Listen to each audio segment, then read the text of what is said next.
உண்மையிலேயே இப்போ முருக பக்தி அதிகமாகிருக்கிறதுக்கு காரணம் என்னன்னு கேட்டால், இந்த கலியுகத்திலுக்கான கடவுள் அப்படின்னா முருகன் தான். இந்த நூற்றாண்டில் மட்டும் முருகப்பெருமான் ஃபேமஸாக இல்லை.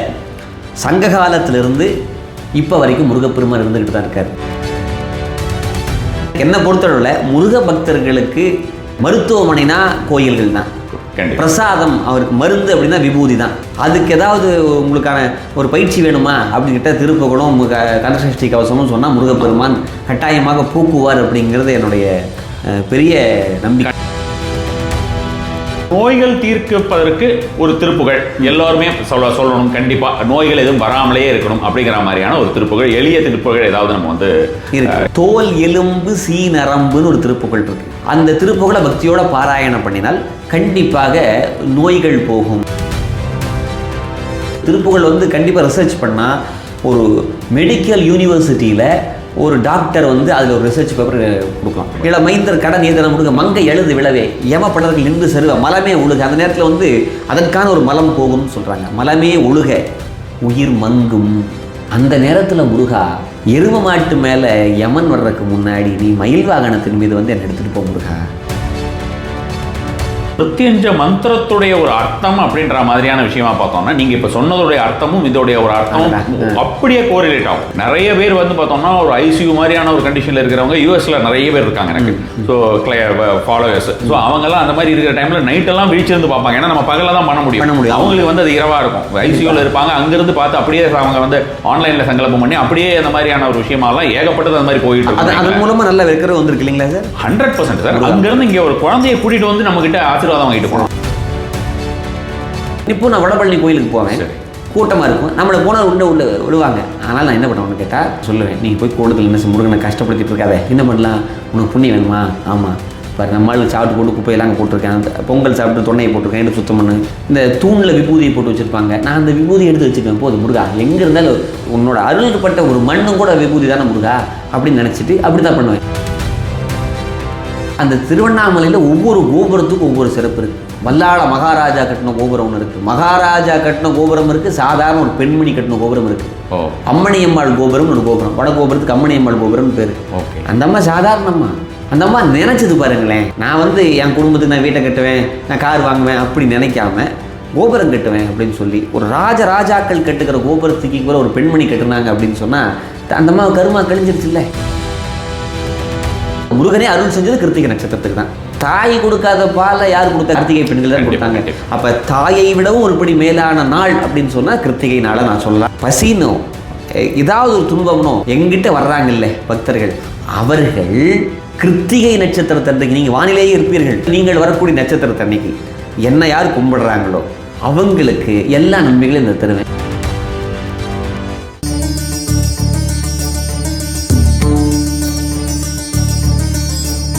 நமசிவாயம். இன்று நமது அழைப்பை ஏற்று பொள்ளாச்சியிலிருந்து வருகை தந்திருக்கிறார் பேராசிரியர் டாக்டர் சிவசதீஷ். உங்களுக்கு எல்லாருக்குமே தெரிஞ்சிருக்கும், அவருக்கு வந்து பெருசாக அறிமுகம் தேவை கிடையாது.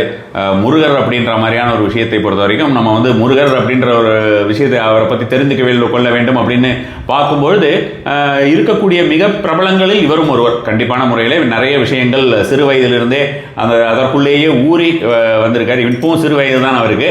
ஸோ அவர்களிடம் நிறைய இந்த ஒரு பாட்காஸ்ட்டில் நம்ம வந்து பேசவிருக்கிறோம். நிறைய டிஸ்கஷன்ஸ் இருக்குது. உங்களுக்கு வந்து எல்லா விதத்திலையுமே இந்த ஒரு பதிவானது உபயோகமாகவும் உங்களுக்கு ஞானத்தை தருவதாகவும் பக்தியை அதிகரிக்க செய்வதாகவும் கண்டிப்பான முறையிலே இருக்கும் அப்படின்றத என்னால் அறுதிட்டு கூற முடியும். நமசிவாய் சார். நமசிவாய் சார், வணக்கம். இப்போ நேற்று வந்து பார்த்தீங்கன்னா ஒரு நமக்கு தெரிந்தவர்கள் ஒருத்தர் பேசிகிட்டு இருந்தாங்கன்னு வச்சுக்கங்களேன். பேசும்போது பார்த்தோம்னா இப்போ மட்டும் ஏன் வந்து முன்னத்துக்கு கூட இல்லாமல் முருக பக்தி, அவங்களுக்கு சின்ன வயசு தான், நான் எங்கள் அப்பாட்டெல்லாம் கேட்டு பார்த்தேன், எங்கள் தாத்தாட்டெல்லாம் கேட்டு பார்த்தேன். ஆனால் இப்போ பார்த்தோம்னா முருகர் வந்து பயங்கர முருக பக்தி அப்படின்ற மாதிரி எல்லாரும் முருக பக்தி அப்படின்ற மாதிரியான ஒரு விஷயமா வந்துகிட்டு இருக்கு. எங்கே பார்த்தாலும் முருகராக இருக்காரு அப்படின்ற மாதிரியான விஷயமா சொல்லிக்கிட்டு இருந்தாங்க. ஏன்னா திடீர்னு இந்த மாதிரி ஆயிட்டாரு, முருகர் காலங்காலமாக இருக்கிறவர் தானே, இப்போ வந்து இவ்வளோ ஒரு வெறியோடு ஆயிட்டாங்களே. எனக்கும் பார்த்தீங்கன்னா இப்போ நம்ம வந்து ஜோதிடம் வரக்கூடிய அன்பர்கள் நிறைய பேர் இருக்காங்க. அவங்க வரவங்க எல்லாமே வந்து பார்த்தோம்னா நம்ம வந்து பொதுவாக வந்து இந்த தாந்திரிக முறையில் ஜோதிடம் பார்க்கும்பொழுது பலன தேவதை என்ன, அவர்களுடைய இஷ்ட தேவதை, பலன தேவதை, அதே மாதிரி வந்து பார்த்தோம்னா தர்ம தேவதைன்னு இதெல்லாம் நம்ம வந்து ஜோதிடம் மூலமாக கண்டுபிடித்து விட முடியும். இது பண்ணினோம்னா இந்த தெய்வங்கள் வந்து அவர்களுக்காக காத்து கொண்டிருக்கும் இந்த ஜென்மத்தில். ஏன்னா பூர்வ ஜென்மத்துடைய ஒரு ப்ளூ பிரிண்ட் தான் நம்ம வந்து இந்த ஜாதகம் நம்ம வந்து சொல்கிறோம். ஸோ அந்த மாதிரி இருக்கும்போது இந்தந்த தெய்வங்கள் காத்திருக்கும், ஒவ்வொரு தெய்வங்களுமே இந்தந்த ஜாதகப்படி காத்திருக்கும். ஸோ அந்த தெய்வத்தை அவங்கள வழிபடும்பொழுது நமக்கு வந்து அதற்குண்டான பலன் அப்படிங்கிறது அனுகிரகம்ங்கிறது நிறைய இருக்கும்னு வச்சுக்கோங்களேன். ஸோ இப்போ அந்த மாதிரி இருக்கும்போது அவங்கள சாதாரணமாக நான் கேட்கறது வழக்கம், இஷ்ட தெய்வம் உங்களோட இஷ்ட தெய்வம் என்ன அப்படின்னு சொல்லிட்டு. ஸோ அப்போ அந்த இஷ்ட தெய்வம் என்னன்னு கேட்டோம்னா ஒரு 10 பேர் வராங்கன்னா அதில் கிட்டத்தட்ட ஒரு 5 பேராவது முருகர் அப்படின்னு சொல்லாமல் இருக்கிறது இல்லை. முருகர் வழிபாடு, முருகர்கிட்ட போயிட்டு. ஸோ அந்த அளவுக்கு இருந்ததுன்னு வச்சுக்கோங்க. இப்போ அவங்களுக்கு நான் சொன்ன பதில்கள் வேறு விதமான பதில்களாக இருந்தது. உங்களுடைய பார்வையில் இது என்ன நினைக்கிறீங்க நீங்கள்? உண்மையிலேயே இப்போ முருக பக்தி அதிகமாக இருக்கிறதுக்கு காரணம் என்னன்னு கேட்டால், இந்த கலியுகத்திலுக்கான கடவுள் அப்படின்னா முருகன் தான். அது வேதத்திலும் சொல்லப்பட்டிருக்கு, வாரியார் சுவாமிகள் சொல்லியிருக்காங்க. 4 யுகங்களில் கலியுகத்திற்கு அப்படின்னு ஒரு கடவுள் இருப்பார் அப்படின்னு சொன்னால் அது முருகப்பெருமான் மட்டும்தான் அப்படின்னு சொல்லியிருக்காங்க. இந்த செஞ்சுரியில், இந்த நூற்றாண்டில் மட்டும் முருகப்பெருமான் ஃபேமஸாக இல்லை. சங்க காலத்திலிருந்து இப்போ வரைக்கும் முருகப்பெருமான் இருந்துக்கிட்டு தான் இருக்கார். ஏங்க நான் ஒரு தமிழ் ஆசிரியராக சொல்கிறேனே, எங்களில் ஒரு புலவராக இருந்து தமிழில் பிழை திருத்தியிருக்கார் முருகப்பெருமான். கந்த புராணத்தை முருகப்பெருமான் பிழை திருத்தியிருக்கார் அப்படின்னு சொன்னால் முருகனுடைய பக்திங்கிறது இந்த யுகத்தில் கிரேதாயுகம், திரேதாயுகம், துவாபர யுகம் வரைக்கும் வேறு கடவுளர்கள் இருந்திருக்கலாம். ஆனால் இந்த யுகத்திலே முருக கடவுள் தான் சிறப்பானவர். ஏன் ஒன்றும் இல்லைங்க, தேவர்களுக்கு பிரச்சனை வந்துச்சு சூரபத்மனால, சிவபெருமான் கிட்ட தான் போய் முறையிடுறாங்க. சிவபெருமான் கிட்ட முறையிடுகிற போது சிவபெருமான் நானே வரேன்னு சொல்லாமல்ல, இல்லை உங்களுடைய துன்பத்தை போக்கி இன்பமாக மாற்றுவதற்கு என்று என் குமாரன் வருவான் அப்படின்னு சொல்லி தன்னுடைய 5வது முகத்திலிருந்து 6வது முகமாக முருகப்பெருமான் வர்றார். அப்படி இருக்கிற போது சிவபெருமான் என்பவர் ஒரு தங்க கட்டி, முருகப்பெருமான் என்பது ஒரு ஆபரணம். அவர் நன்மையும் தருவார், தீமையும் விளக்குவார். அப்பேற்பட்ட வகையில் இந்த உலகத்திற்கு, அதாவது இந்த யுகத்திற்கு அப்படின்னா முருகக் கடவுள் மட்டும்தான். அது தமிழ்நாட்டில் மட்டும் ஃபேமஸாக இல்லைங்க. என்னுடைய நண்பர்கள் சொல்வது, வடநாட்டில் முருகப்பெருமானுடைய வழிபாடு எப்படி இருக்குது. நான் அண்மையில் திருப்புகழ் மகாமந்திர வழிபாடுன்னு ஒன்று பண்ணியிருந்தேன். சென்னையில் நடத்தினேன், இப்போ பொள்ளாச்சியில் நடத்தினேன். அதுக்கு ஒருத்தர் தீர்த்தம் கொடுக்குறாரு. ஓகே, சரவண பொய்கை தீர்த்தம். சரவண பொய்கை தீர்த்தம்னா பழனியில் இருக்கிற சரவண பொய்கையா அப்படின்னு கேட்டால் அது உருவாக்கப்பட்ட சரவண பொய்கை.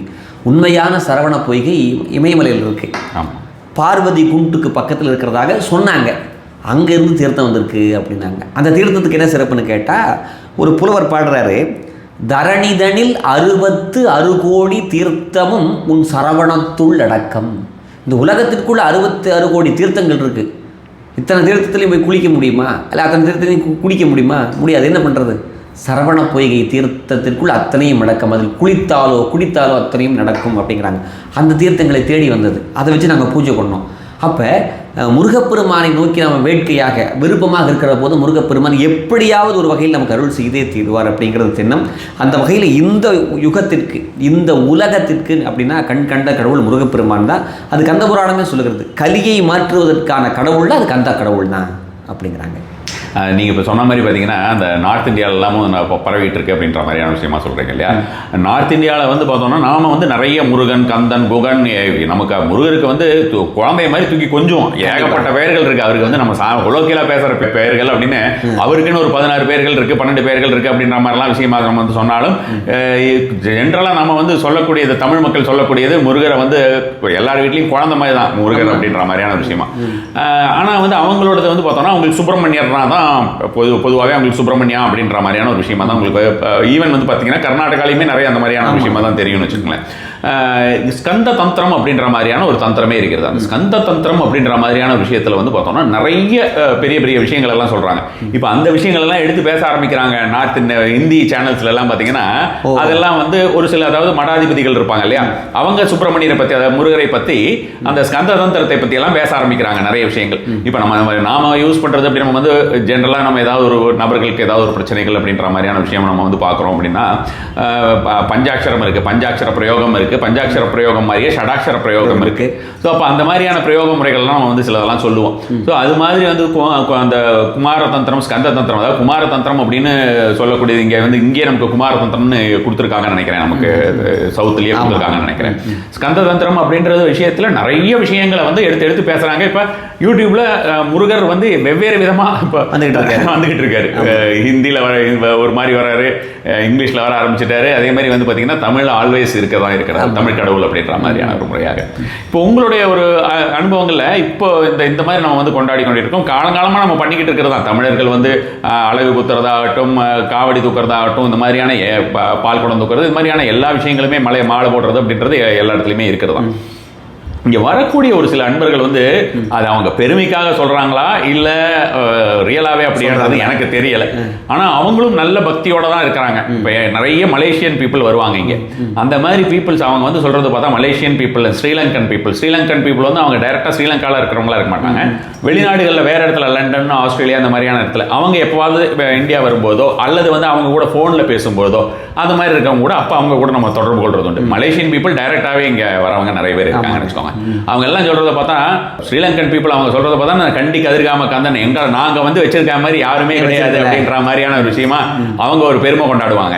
மலேசியால வந்து பார்த்தோம்னா இருக்கு பாட்டு கேவ்ஸ் இருக்கு. அதனால பாட்டு கேவ்ஸ்ல நாங்க வந்து அந்த டைம்ல எப்படி இருப்போம் தெரியுமா? மலேசியாவே வந்து முருகரா தான் இருக்கும். மற்ற டைம்லயாவது வந்து பார்த்தோம்னா சைனீஸ் கொஞ்சம் பேர் இருப்பாங்க, முஸ்லீம்ஸ் சைனீஸ்னு பிரிஞ்சு இருக்கும். ஆனா அந்த டைம்ல பார்த்தோம்னா எல்லாருமே வரவங்க எல்லாம் நாங்க வெளிநாடுகளில் வந்து ஜென்ரலா கிறிஸ்துமஸ் எல்லாம் கொண்டாடுற மாதிரி எங்களுக்கு அந்த தைப்பூசமாகட்டும் ஒவ்வொரு ஆமா அது மாதிரி முருகரை நாங்க கொண்டாடுற மாதிரிலாம் இங்க யாரும் அப்படி கொண்டாடுறது இல்லை அப்படின்னு. உங்களுக்கு அது மாதிரி அனுபவம் இருக்கா? கட்டாயம் இருக்கு சார். அது வந்து அவங்க நம்ம தமிழர்கள் தான் இங்கிருந்து அங்க போயிருக்காங்க. இங்கிருந்து போகும்போது வாழ்வாதாரத்தை மட்டும் எடுத்துட்டு போகாம ஆண்டவருடைய அருளாதாரத்தை எடுத்துட்டு போயிட்டாங்க. அங்க எடுத்துட்டு இங்கிருந்து பிடிமண் எடுத்துட்டு போவாங்க. அந்த மாதிரி மலேசியா நாட்டுக்கு நான் உண்மையை சொல்லணும்னா என்னுடைய தேன் நிலவுக்கு மலேசியாவுக்கு போயிருந்தேன். ஓகே. தேன் நிலவு மட்டும் இல்லை, அங்கே தேன் தமிழ் திருப்புகழ் மாநாட்டுக்கு போயிருந்தேன். திருப்புகழ் வழிபாடு அருணகிரிநாதர் விழா அப்படி போயிருந்தேன். நானே என்னுடைய மனைவி பெரு வணக்கத்திற்குரிய கௌமார மடாலயத்தினுடைய மடாதிபதியாக விளங்கக்கூடிய தவத்திரு குமரகுருபர சுவாமிகள் வந்திருந்தாங்க. சோசோமி சுந்தரம் ஐயா அவர்கள் பேராசிரியர், முருக பக்தின்னு ஐயா தான். ஆமாம், கண்டிப்பாக அங்கே போயிருந்தோம். உண்மையிலேயே அங்கே ஒரு சின்ன கிராமம் இருக்குது. ஒரு மலைக்கு மேலே கேமரான் மலைன்னு ஒரு மலை, ஒரு சின்ன முருகப்பெருமான் கோயில் அவ்வளவு தூய்மையாக வச்சுருக்காங்க. அந்த முருகனை வீட்டு பிள்ளை மாதிரி வச்சுருக்காங்க. நம்ம வந்து எந்த எதிர்ச்சா முருகான்னு சொல்லுவோம், உட்காந்தா முருகான்னு சொல்லுவோம். அவங்க முருகனை தவிர வேறு எதுவுமே இல்லை அவங்களுக்கு. உண்மையை சொல்லணும்னா ஒரு 50 பேர் இருக்காங்களா, அங்கே அருணகிரிநாதருக்கு ஒரு மன்றம் வச்சுருக்காங்க. திருப்புகழ் விழா நடத்துகிறாங்க. அங்கே இருக்கிற குழந்தைங்க நாங்கள் போய் இறங்குறோம். இங்கே ஏர்போர்ட்டில் மலேசியாவில் இறங்குறோம். இறங்கும்போது ஒரு குழந்தை ஒரு அப்பாவும் மகனும் இருக்காங்க. சாதாரணமாக இருந்தாங்க. அவங்க மாடர்ன் ட்ரெஸ்ஸில் தான் இருந்தாங்க. எங்களை அழைச்சிட்டு போகும்போது அந்த பையன்கிட்ட பேசிக்கிட்டே வரும்போது அவன் திருப்புகழ் பாடுறான். ஐயாவுக்கு ஒரு திருப்புகழ் சொல்லு அப்படின்னா, வசனம் மிகவேற்றி மறவாதே, மனதை துயராற்றில் உலகாதே, இசை பயில் சடாட்சரம் மதாலே, இகபர சௌபாகியம் மருள்வாயன்னு பாடுறான். அதுவும் பண்ணோட பாடுறான், சந்தத்தில் பாடுறான். நம்ம வீட்டு குழந்தைங்க யாராவது வந்தால் ரெயின் கோயவே கம்மெங்கேஸ் டெக்ஸ்டேன்னு பாடுறாங்க. ஆனால் அந்த குழந்தைங்க பாடுறாங்கன்னா அந்த அளவுக்கு அவங்க சொல்லி கொடுக்குறாங்க. உண்மை. அதையும் தாண்டி எல்லா இடங்கள்லையும் முருக பக்தியை நம்ம இந்துக்கள் மட்டும் அங்கே கொண்டாடாமல் என்ன பண்ணுறாங்க, முருகன் எங்கள் வீட்டு பிள்ளைப்பா அப்படிங்கிற மாதிரி அந்த 10 மலை முருகன் கோயிலுக்கு அந்த மலேசியா வாழ் மக்கள் போகிறாங்க. நான் பார்த்து வியந்ததுங்க. நான் இத்தனை முருகனை பற்றி இவ்வளோ பேசுகிறேன். தமிழ்நாட்டில் இருக்கக்கூடிய முருகன் கோயிலுக்கு போனாலும் கூட கிடைக்காத அளவு வரவேற்பு எனக்கு 10 மலை முருகன் கோயிலே மலேசியாவிலேயே எல்லா பக்கம் கிடச்சிது. நான் போகிற விட மாட்டேங்கிறாங்க. ஐயா வணக்கம், ஃபோட்டோ எடுத்துக்கலாம் அப்படின்னு எத்தனை பேர் நிற்கிறாங்க. அது நான் வியப்பா சொல்லுங்க. அதையும் தாண்டி முட்டி போட்டு நீல் டவுன் போட்டுட்டு அந்த படி ஏறி போகிறாங்க ஐயா. ஆமாம், நிறைய நம்ம பழனி மலையில் ஏறுறாங்கன்னா அதுக்கு தகுந்த மாதிரி மலையில் இருக்கும், எல்லாம் இருக்கும். அங்கே கட்டப்பட்ட படி தானே, அதில் ஏறி போகிறாங்க.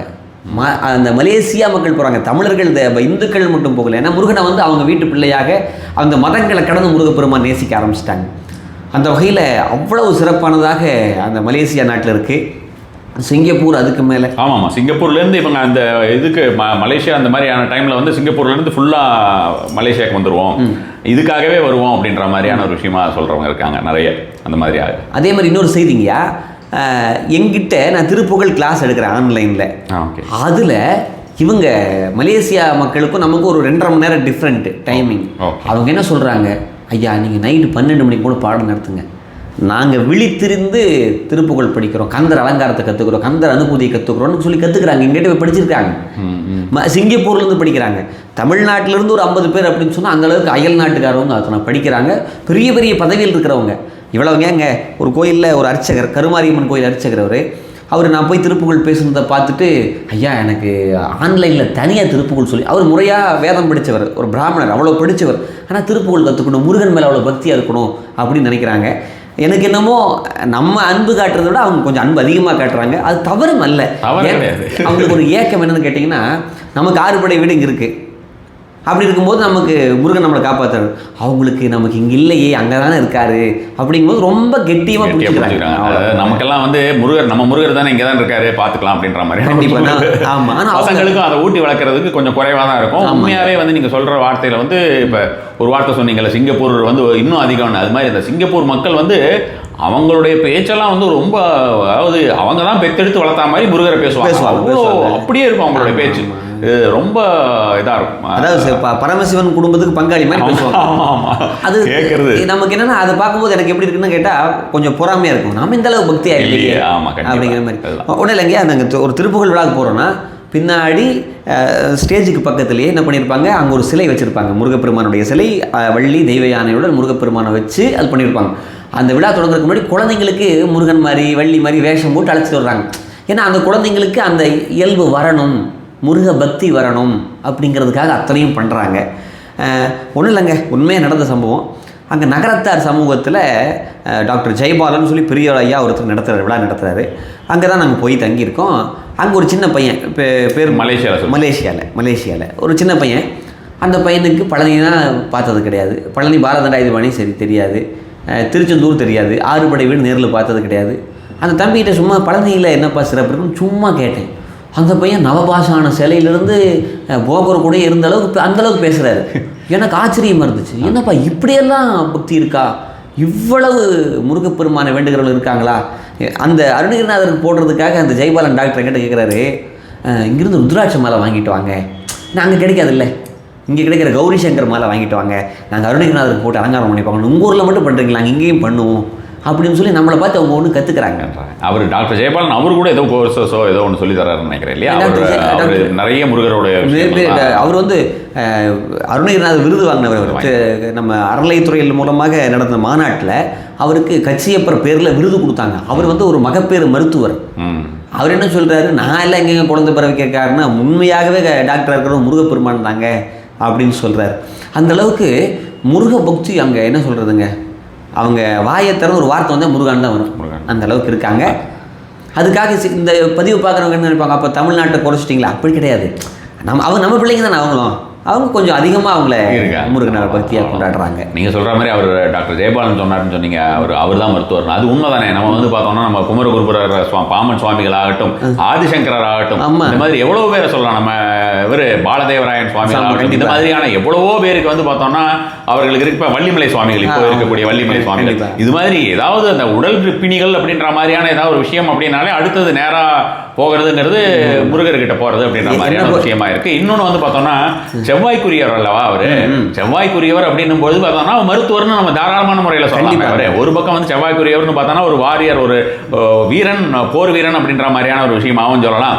இன்னொன்று வந்து பார்த்தோம்னா மருத்துவர் அப்படிங்கிற மாதிரியான ஒரு விஷயமாகவும் கண்டிப்பான முறையிலேயே அவர் சொல்லலாம். அதனால எனக்கு இப்போ ஒரு சின்ன சந்தேகம் வருது சார். இப்போ செவ்வாய் நீங்கள் பேசும்போது ஒரு மருத்துவத்துறைக்கு வரணும் அப்படின்னா அவங்களுக்கு செவ்வாய் வந்து நல்லா வலுத்து இருக்கணுமா சார்? வலுத்திருக்க வேண்டியிருக்கும். அதாவது மருத்துவத்துறைக்கு வரணும்னா செவ்வாய் வலுத்திருக்க வேண்டும் அப்படின்ற மாதிரியான விஷயம் கிடையாது. மருத்துவத்துறையிலேயே வந்து பார்த்தோம்னா அந்த சர்ஜன் அப்படின்ற மாதிரியான விஷயம் வரும் பார்த்தீங்களா உங்களுக்கு. மருத்துவர்லேயே உங்களுக்கு வந்து அந்த அறுவை சிகிச்சை நிபுணர் அந்த மாதிரி இருக்கிறவங்களுக்கு கண்டிப்பான முறையிலே செவ்வாய் வலுத்திருக்கணும். ஓ சரி சார். அதனால அது ஒரு விஷயம் இருக்கிறது. கண்டிப்பாக எனக்கு என்ன பொறுத்தளவில் முருக பக்தர்களுக்கு மருத்துவமனைனா கோயில்கள் தான். பிரசாதம் அவருக்கு மருந்து அப்படின்னா விபூதி தான். அதுக்கு ஏதாவது உங்களுக்கான ஒரு பயிற்சி வேணுமா அப்படிங்கிட்ட திருப்புகழும் கந்தசஷ்டி கவசமும் சொன்னால் முருகப்பெருமான் கட்டாயமாக பூக்குவார் அப்படிங்கிறது என்னுடைய பெரிய நம்பிக்கை. கண்டிப்பாக கந்தசஷ்டி கவசம் வந்து பார்த்தோம்னா எனக்கு இப்போ இருக்கக்கூடிய ஒரு சூழ்நிலையில் இப்போ நம்ம வந்து வேல்மாறல் வந்து பார்த்தோம்னா வேல்மாறலும் வந்து சமீபமாக ஒரு 4-5 வருஷமாக பயங்கரமாக எல்லாரும் இது பண்ணிக்கிட்டு இருக்கிற மாதிரியான ஒரு விஷயமா இருக்குது. அதே மாதிரி வந்து பார்த்தோம்னா நமக்கு திருப்புகழ் இருக்கவே இருக்குது, எப்பொழுதுமே இருக்கக்கூடிய ஒரு விஷயம் தான் அப்படின்ற மாதிரியான விஷயமா சொல்லும். கந்தசஷ்டி கவசம் மட்டுமே வந்து பார்த்தோம்னா எனக்கு வந்து கொஞ்சம் அந்த அளவுக்கு இன்னும் பெரிய கந்தசஷ்டி கவசம் எப்பவும் அதுவும் வந்து திருப்புகழ் மாதிரி காலகாலமாக இருக்கிறதானாலும் இந்த அளவுக்கு வந்து மக்களுக்கு அதோடைய ஒரு விஷயம் இன்னும் தெரியலையோ அப்படின்ற ஒரு எண்ணம் கூட எனக்கு இருக்குன்னு வச்சுக்கோங்க. நான் வந்து பார்த்தீங்கன்னா சொல்லிட்டு இருக்கேன் அந்த மாதிரி ஒரு 5வது படிக்கும் போதெல்லாம் 5வது 6வதெல்லாம் படிக்கிற காலத்தில் சின்ன சின்ன விஷயங்கள் ஒரு பரீட்சையில் பாஸ் ஆகிறதுக்கு இது மாதிரியான விஷயங்கள் அது மாதிரியான ஒரு காலகட்டத்திலலாம் நம்ம வீட்டில் சொல்லி கொடுத்தது 36 தடவை அதை படித்தா உனக்கு வந்து நீ கேட்டது கிடைக்கும், நீ நினச்சது நடக்கணும். சின்ன சின்ன விஷயத்துக்கெல்லாம் உட்காந்து 36 36 தடவை அதை சண்டஷ்டி கவசத்தை உட்காந்து படிக்கிறது. ஒரு நாள் 36 கொண்டு ஓதி எட்டு வந்தே அஷ்டதிக்குள்ள அடங்கல மாசமாயின்னு வரும். அது மாதிரி அது அந்த மாதிரியான ஒரு சூழ்நிலையா போச்சு. அதுக்கப்புறம் கொஞ்சம் வளர வளர வந்து பார்த்தோம்னா அதோடைய ஒரு ஃப்ரீக்வன்சி குறைஞ்சது. அதுக்கப்புறம் வந்து சுந்தரகாண்ட பாராயணம் அப்படின்ற மாதிரியான விஷயங்கள், வேற சிவபுராணம் படிக்கிறது, கந்த புராணம் படிக்கிறது, இந்த மாதிரியான ஒரு விஷயங்களாக. அது தவிர இருக்கவே இருக்கு நம்மளுடைய தந்திர புத்தகங்கள், ஏகப்பட்ட கிரந்தங்கள் இருக்கின்றன. அந்த அது மாதிரியான விஷயமா போச்சு. அது மாதிரி நினைக்கும் போது பார்த்தோம்னா கந்தசஷ்டி கவசம் இன்னும் அதற்குண்டான ஒரு நிலையை அடையவில்லையோ அப்படின்ற மாதிரியான ஒரு எண்ணம் எனக்கு இருந்துகிட்டே இருக்கு. அது மாதிரி இப்போ உங்களுக்கு லக்கிலி இப்போ இந்த கந்தர் மாநாடு நடந்தது, அதுல வந்து கந்தசஷ்டி கவசம் தான் பண்ணாங்க இல்லையா?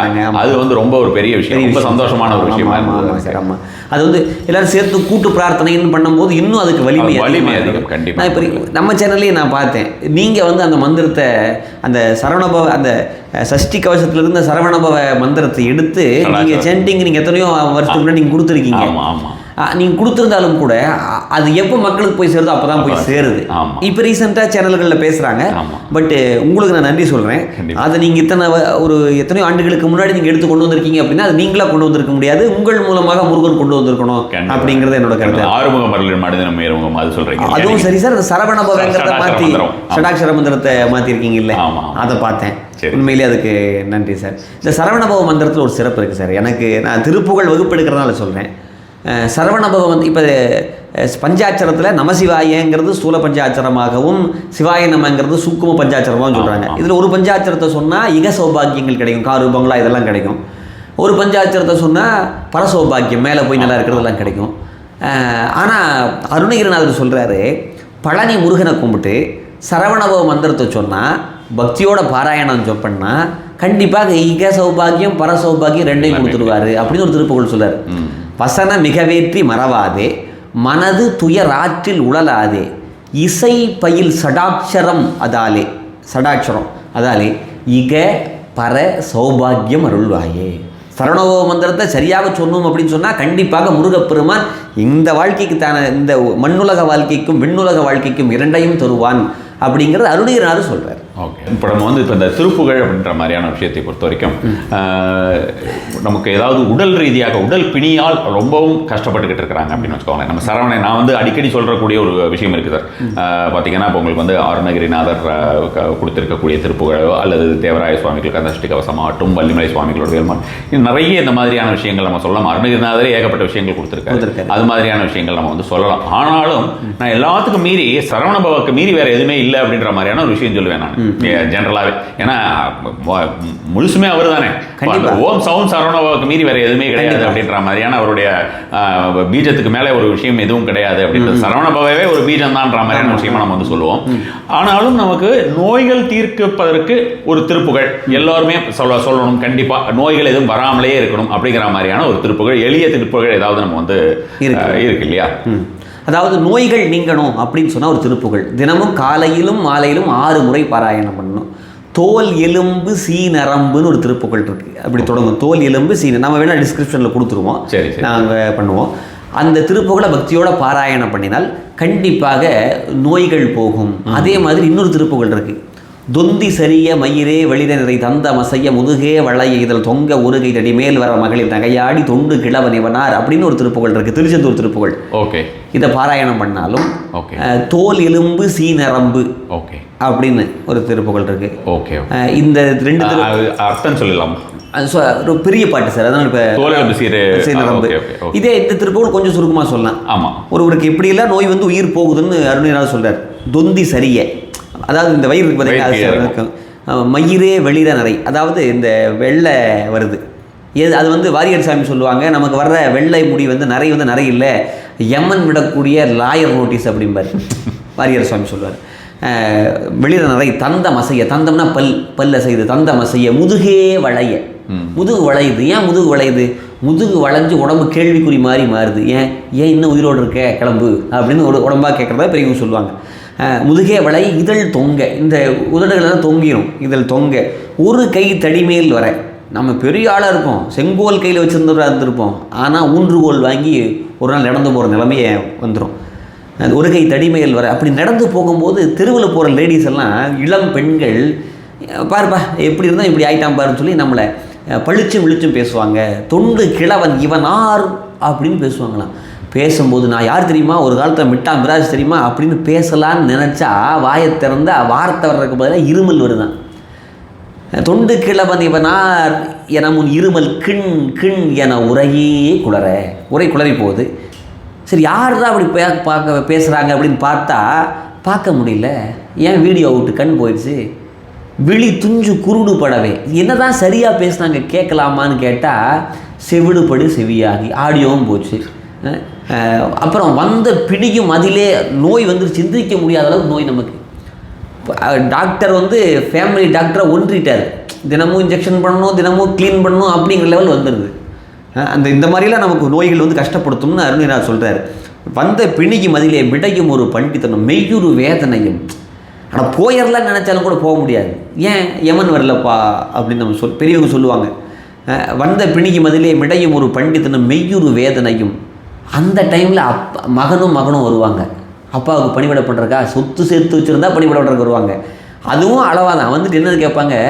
மகன் வந்து கேட்பான், என்ன கேட்பான், அப்பா இருக்கும்போது மகன் வந்து இளம் மைந்தர் கடன் ஏதென முடுக, நீங்கள் என்னென்ன பண்ணியிருக்க ஃபஸ்ட்டு கேட்பாங்க. என்னென்ன சொத்தெல்லாம் இருக்குப்பா அப்படின்னு கேட்டு எல்லாம் எழுதிக்கோனா. எழுதி முடிச்சதுக்கப்புறம் இன்னொரு நோட் எடுத்துகிட்டு வாடான்னு அப்பா சொல்கிறார். எதுக்குப்பா அப்படின்னு கேட்டால், இது வரைக்கும் எனக்கு என்ன சொத்து இருக்குது, அடுத்தவங்க நமக்கு எவ்வளோ தரணும்லாம் சொன்னேன், அடுத்து நான் யாருக்கெல்லாம் கொடுக்கணுங்கிறது சொல்லி எழுதிக்கோ. அப்போ சொத்துக்கு ஆசைப்படுறான்னா அந்த கடனை கட்டணுமா இல்லையா? அப்போ 2 நோட்டு தான். ஆமாங்க. இளம் மைந்தர் கடன் என்னன்னு கேட்பாங்கண்ணா. கடன் ஏது என முடுக. அந்த டைமில் மனைவி வந்து மேலே விழுந்து அழுவானா. ஏன், ஆசையாகவா அன்பாகவா? கிடையாது. விழுகிற வேகத்தில் உயிர் போகட்டும். மங்கை அழுது விழவே யமபடர்கள் நின்று சருவ மலமே. அப்போ வந்து மலம் போகும், அந்த உயிர் போகிறது. அருணிராஜ் சொல்றாரு. கிட்டத்தட்ட பார்த்தோம்னா நம்ம வந்து ஓவராலாக அதோட அர்த்தத்தெல்லாம் பார்த்துட்டு வரும்போது பட்டினத்தாரோட மாதிரி கண்டிப்பாக இல்லையா? பட்டினத்தார் வந்து எப்படி சொல்றாரு பார்த்தீங்களா, உடல் கூட்டு வண்ணம் பாடுறாரு, அது மாதிரி இவர் பாடுறாரு. இவர் குழந்தை பிறக்கிறதையும் பாடுறாரு, இப்போ இறக்கிறத பாடுறாரு. 16 வயசு வந்து என்ன நடக்குன்னு பாடுறாரு. அத்தனையுமே திருப்புகள் இருக்குது. திருப்புகள் வந்து கண்டிப்பாக ரிசர்ச் பண்ணால் ஒரு மெடிக்கல் யூனிவர்சிட்டியில் ஒரு டாக்டர் வந்து அதில் ஒரு ரிசர்ச் பேப்பர் கொடுக்கலாம்.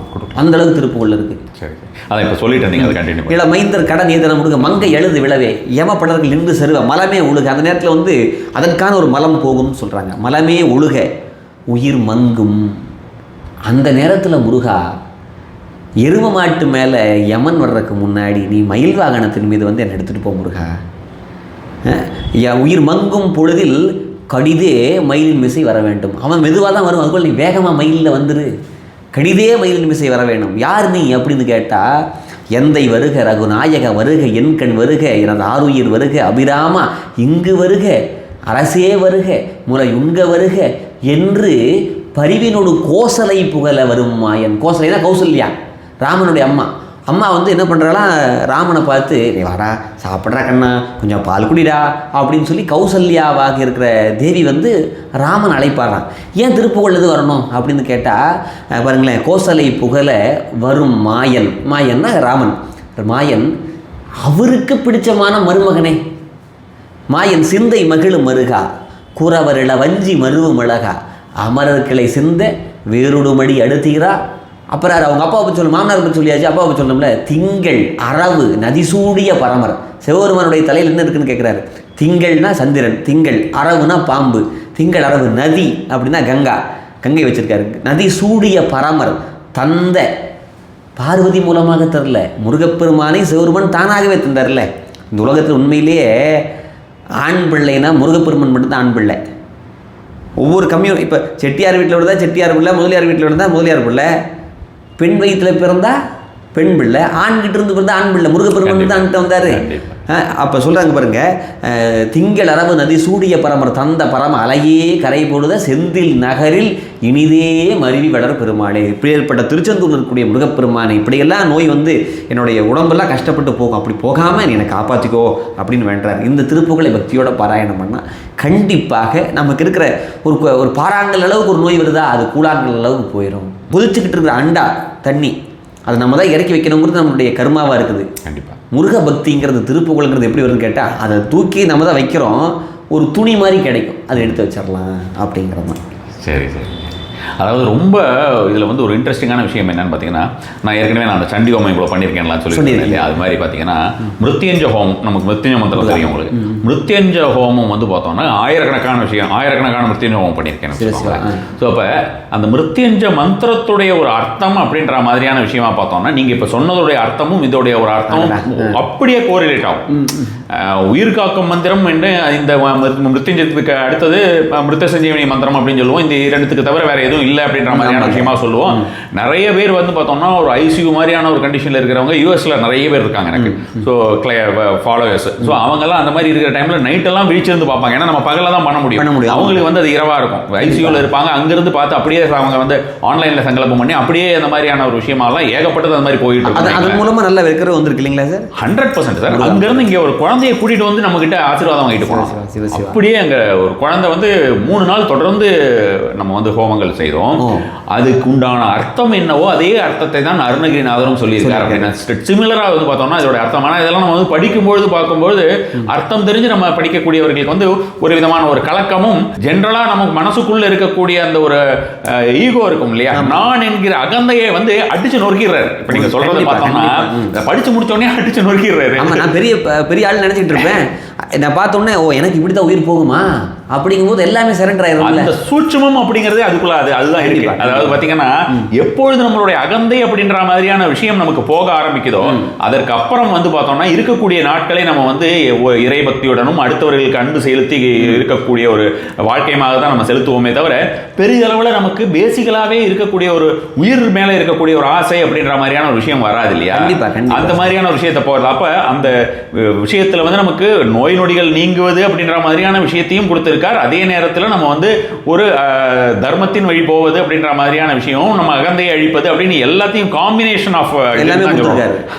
நான் கூட சொல்லுவேன் சார், நான் சொல்லுவேன் உண்மையான வாழ்க்கைங்கிறது ஆடி காரில் போகிறதல்ல, ஆஸ்பத்திரிக்கு போகாமல் இருக்கிறது அப்படின்னு சொல்லுவேன். அதை வந்து முருகப்பெருமான் தான் பண்ண முடியும், கடவுள் தான் நினைச்சா பண்ண முடியும். இப்போ டாக்டர்ஸ் என்ன சொல்கிறாங்க, நாங்கள் எல்லாமே பண்ணோம் சார், நீங்கள் கடைசியாக ப்ரே பண்ணிக்கோங்க, எல்லாம் கடவுள் விட்டு வழின்னு சொல்கிறாங்களே இல்லையா? அப்படி இருக்கும்போது நம்ம முதல்ல அவர்கிட்ட சரண்டர் ஆகிற போது கண்டிப்பாக நன்மை நடக்கும் அப்படிங்கிறது என்னுடைய என்ன சொல்கிறது தீராத நம்பிக்கை. இப்போ வந்து நம்ம கர்மா அப்படின்ற மாதிரியான விஷயத்தை பொறுத்த வரைக்கும் நம்ம ஜாதகத்தில் பார்க்கும்போது அதான் நம்ம ஏற்கனவே பேசின மாதிரி நம்மளுடைய பூர்வ ஜென்மாவுடைய ஒரு கர்மா தான் நம்ம வந்து இப்போ இருக்கக்கூடிய ஒரு ஜாதகம் அப்படின்ற மாதிரியான விஷயமாகவும், அதில் இருக்கக்கூடிய நாம் வந்து விட்டு வச்சிருக்கிற விஷயங்களை இந்த ஜென்மத்தில் நம்ம வந்து கழிக்கணும் அப்படின்ற மாதிரியான விஷயமாக தான் பிறப்பெடுத்திருக்கோம் அப்படிங்கிறது நம்மளுடைய சனாதன தர்மத்துடைய ஒரு நம்பிக்கை. ஜோதிடத்தை நம்புறாங்களோ நம்மளையோ, நமக்கு வந்து அவங்க நம்பினாலும் நம்மளாலும் இந்த ஒரு விஷயம் வந்து உண்மையான ஒரு விஷயம்னு வச்சுக்கோங்க.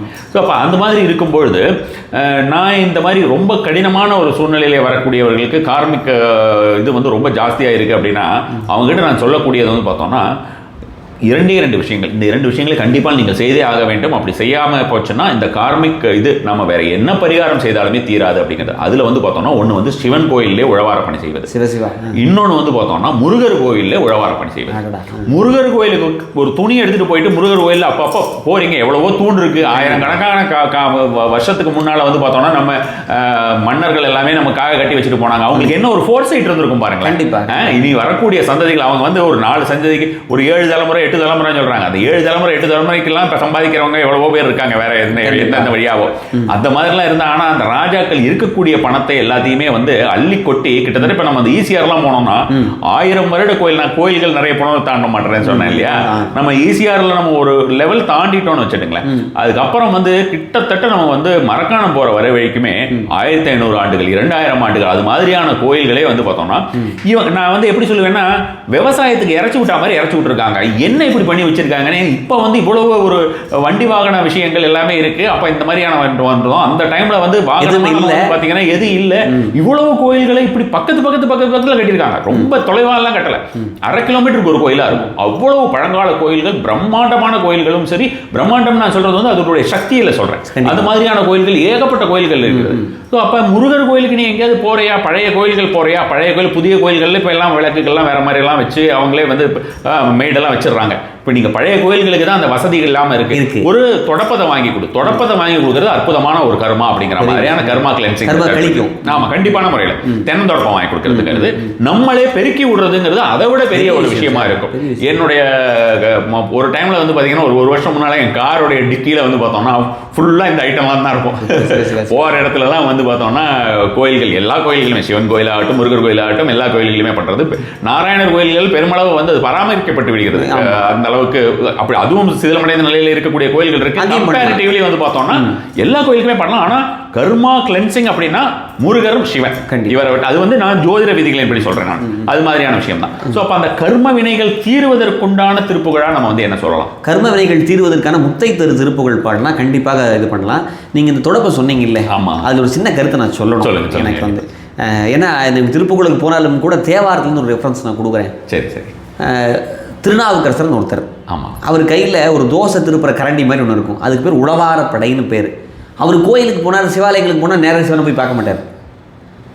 காம்பவுண்டு சுகத்தை சுற்றியும் பார்ப்பார். அங்கெல்லாம் புல் பூண்டு முளைச்சிருக்கா அப்படின்னு பார்ப்பார். அங்கெல்லாம் ஏதாவது குப்பை இருக்கா அதை சுத்தம் பண்ணுவார். சுத்தம் பண்ணிட்டு தான் போவார். ஒரு கோயிலில் ஒரு கழிவறை இருக்குன்னு வச்சுக்கங்களேன். என்னோட கருத்து, கழிவறையை சுத்தம் செய்தாலும் கருவறையில் இருக்கக்கூடிய கடவுள் சந்தோஷப்படுவார். கண்டிப்பாக. நீங்கள் வந்து என்ன சொல்கிறேன்னு, உங்களுக்கு வந்து வணக்கம்னு சொல்லிட்டு போனால் உங்களுக்கு சந்தோஷம் ஆகும் கொஞ்சம் தான். ஆனால் நான் வந்து நீங்கள் வரக்கு லேட் ஆகுது, உங்கள் டேபிளை தொடச்சி வைக்கிறேன், உங்கள் இப்போ கொஞ்சம் கசகசன்னு இருக்குது, நான் பண்ணி வச்சேன்னா உங்களுடைய மனசு நான் வணக்கம் சொன்னால் உங்களுக்கு பிடிக்குமா, இல்லை சுத்தம் பண்ணால் பிடிக்குமா? சுத்தம் பண்ணால் தானே பிடிக்கும். கண்டிப்பாக. தொடப்பம்னு சொல்லக்கூடாதுங்கிறாங்க நம்ம தேவாரத்தில். திரு அழகுன்னு சொல்கிறாங்க இன்னைக்கு கூட. ஆமாங்க, இப்போ கோயில் இருக்கும்போது திரு அழகு அதுக்கு எழுதும்போது தொடப்பம் பண்ணுறவங்களும் போட மாட்டாங்க, திருவலகுக்கு எவ்வளோ கூலின்னு எழுதுறாங்க. திருநாவுக்கரசர் பாடுறாருங்க, உண்மையாக பக்தின்னு என்ன பண்ணணும் அப்படின்னு கேட்டால், காலையில் ஏர்லி மார்னிங் எந்திரிச்சு ஃபஸ்ட்டு நீ என்ன பண்ணுறேன்னு கேட்டால், அந்த புலர்காலை பொழுது காலையில் அதிகாலையில் கோயிலுக்கு போய் தொடப்பத்தால் திருவலகை போடு, அதுக்கப்புறம் சாணத்தால் மெழுகி கோலம் போட்டுட்டு அதுக்கப்புறம் கோயிலுக்குள்ள வாங்குறாரு.